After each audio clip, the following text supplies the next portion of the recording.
I'd like to also talk about your op-ed in the Wall Street Journal, met with some criticism from current Prime Minister Benjamin Netanyahu, where you spoke of an attack on Iran, which you responded this time. It's about unity, not politics. This was your piece just days ago, where you said you want the Israel and U.S. to take on Iran directly, make the Ayatollahs pay for sowing chaos throughout Hamas, Hezbollah, and Houthi proxies. You say Iran, the evil empire, must be brought down.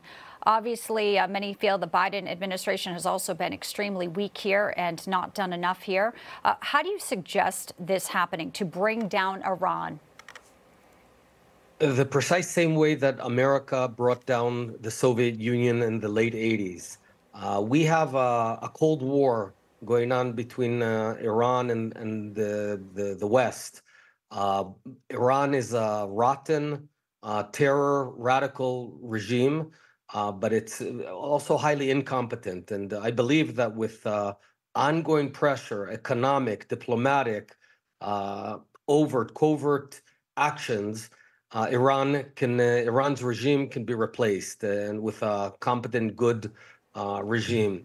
It doesn't require full-blown war. I'll remind you that Ronald Reagan never directly attacked the Soviet Union, yet it fell in 1989.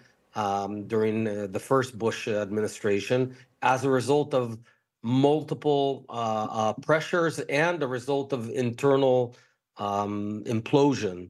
It was a corrupt and lousy regime as well. I think the same can be done in Iran, and we need to do it because Iran is responsible for all the chaos that we're seeing across the Middle East and in the world, or much of it is Iran. So these Ayatollahs are sitting back, laying back supine, enjoying life, wreaking havoc across the entire world, and they are not paying a price. I think that it's time that they do. You talked about it as being a terror octopus, and clearly their tentacles are on so many proxies. That disturbing report, as you know, the International Atomic Energy Agency saying Iran has now tripled its output of near weapons-grade nuclear fuel over just the past 3 months. 60% purity, enough fissile material to produce 3 nuclear weapons, reportedly dangerously close to 90%. You know, we've heard from France, UK, Germany, all sounding the alarm here. We know that former Prime Minister, that the Biden administration, though, has released billions of dollars to Iran.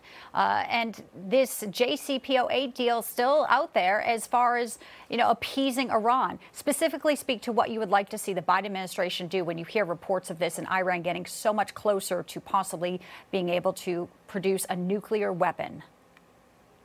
Well, let's put it very clearly. If America does not stop Iran from acquiring a nuclear weapon, there's high chances that America will meet that nuclear weapon on a nuclear 9/11. It could be in New York, in Washington, or anywhere in America, or anywhere in the West for that matter.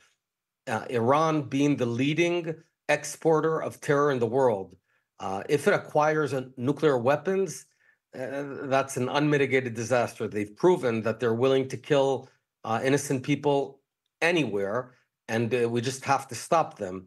America plays a huge role here, and yes, I do think that America needs to place a credible military threat. Otherwise, Iran just won't stop. I have about 30 seconds, Mr. Bennett. There is a report that there is a delegation in Cairo today, still talks, possibly still hope for the hostages being held. Are you hearing any intelligence on that? What can you share with us on that front, as we know so many families are still praying that they see their loved ones alive and reunited? Yeah, there's about 130 Israeli citizens being held hostage by these monsters. And we know that the most despicable things are going on.